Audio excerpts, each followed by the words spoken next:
শুভ সন্ধ্যা। সূর্য ডুবে যাওয়ার সময় দেখো সূর্যটা ঠিক গাছের মাথার উপরে আছে, আর কয়েক মিনিট পর অস্ত চলে যাবে। শীতের বেলা তাই তাড়াতাড়ি ডুবে গেল।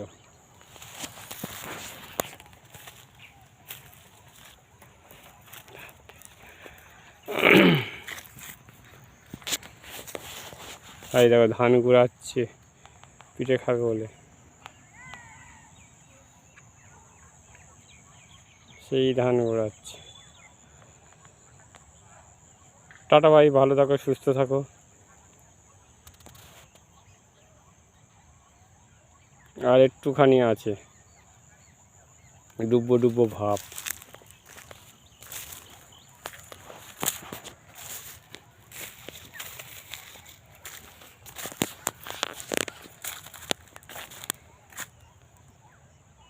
ডুবেই গেছে ধরতে গেলে।